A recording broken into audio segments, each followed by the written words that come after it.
Welcome everybody to the post-game wrap here with Joe Popely. And Robby Howard. And we're coming off a 56-46 loss to Michigan State here at Assembly Hall. It was a pretty hard-fought game, sloppy basketball for a lot of the time. 25 turnovers for Indiana, 17 for Michigan State, but the Spartans' defense was swarming all game, Robby, and IU had a great second half offensively, but it was just too little too late. Yeah, IU shoots 57% in the second half. That's something IU coach Curt Miller was pretty proud of, it seemed like in his post-game press conference, really making clear how good the Spartans' defense is, and he seemed pretty proud of the fact that they were able to score 46 points, again noting the fact that they have just 8 scholarship players and really don't have a lot of firepower offensively outside of Aulani Sinclair and Jasmine McGee. McGee tonight goes for 18 points. I think that's her 6 of her last 7 games she's been in double figures, so another good Almost game had for a Jasmine double-double. McGee. 9 rebounds, and she was actually 1 for 10 in the first half and took some awful shots. But she calmed down, she got into the flow of the game and started taking better shots. Curt said that the game plan was the same from the first half to the second half, but that they just executed the set plays better, and that's what led to the good shooting percentage. And believe it or not, folks, IU actually outshot the Spartans for the game, 38% to 33% just about. So that's crazy to think that they actually outshot MSU, but still lost by 10. But again, they were down 29-15 at half, and the turnovers were just killing them. Curt called them empty possessions, and he's absolutely right. They would usually lose the ball within the first 5-10 seconds of the shot clock, so they really had no chance to chip into the lead. Yeah, that was one of the big problems for IU tonight, 25 turnovers.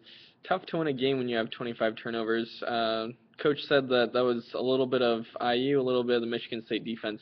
Kind of tough to tell where that is. I think he might have said that he recorded 11 unforced turnovers, and that's what he said he was a little more concerned about tonight is those unforced turnovers, because that's something that they can improve on.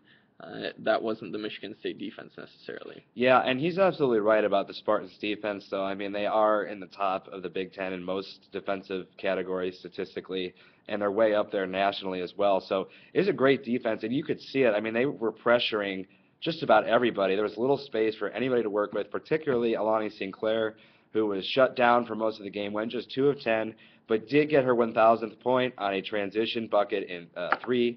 And or it might have been, I think it's actually a fadeaway in the corner is when she finally got her first shot to go. And a great milestone for her, but she was visibly frustrated during the game, looked pretty fatigued, and she was frustrated after the game as well. Yeah, she becomes the 23rd player in IU women's basketball history to record 1,000 points. She's actually going to jump up a few spots. The number 22 player all-time right now has 1,005.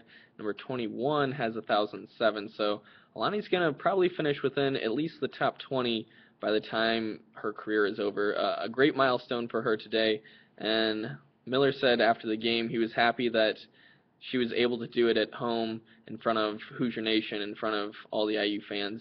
It was nice to see that. We're getting a little concerned that she wasn't going to make that milestone after being held scoreless in the first half, going 0 of 5 with 4 turnovers in that first half. But she comes out first shot in the second half, gets a very contested 3 to go. So good for her. Yeah, and she finishes 2 of 10. I believe she was 2 of 15 against Ohio State the last game on the road. So she is in a shooting slump for sure. Now, as Miller has talked about the entire season, she really is smothered because teams know IU doesn't have a lot of other options outside of her and Jasmine McGee. So they key on Sinclair just about every time she was either A, denied the ball, or if she did actually get the ball, there was a double team or a box. She didn't get many clean looks at all, maybe one the entire game. So she did miss some open looks, but, you know, she's got to be tired, and you would think that she might have to endure a shooting slump here for a few games and eventually will probably break out of it. But again, I think she played, 39 minutes tonight? She played 39 minutes, came out for about the last 30 seconds of the game. But it's just tough for this IU team to score points when you look at it. Obviously, McGee, the only double-figure scorer tonight. 8 points from Linda Rubena and 8 points from Nicole Bell off the bench, which was helpful. Nicole Bell came in, made a couple of tough running layups and a couple of long three-pointers too. But there's just not a whole lot of scoring and not a whole lot of players on this team. One thing that I thought really hurt that kind of went unnoticed, and I did ask Curt a question about this, but Simone Deloach was starting her second straight game. She got her first start of the season at Ohio State. Didn't do so hot in that game, although neither did the rest of the team. But Deloach tonight, 0 of 3, had 3 fouls in the first half, and had to come out early. So immediately, IU lost one of its best post threats, and they don't have much else to go to. Sasha Chaplin played some minutes, but other than that, it's tough for someone like Linda Rubena and Taufa to get their own shots on the block. They kind of need someone to set them up.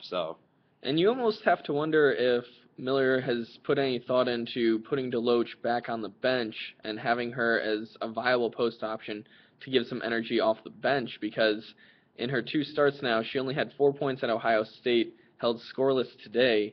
Maybe she's just a little more effective coming off the bench. Yeah, and only time will tell. And actually, Chris Day, the associate head coach, I talked to him before this game for the preview, and he was telling me, she might have earned the start, and obviously she has.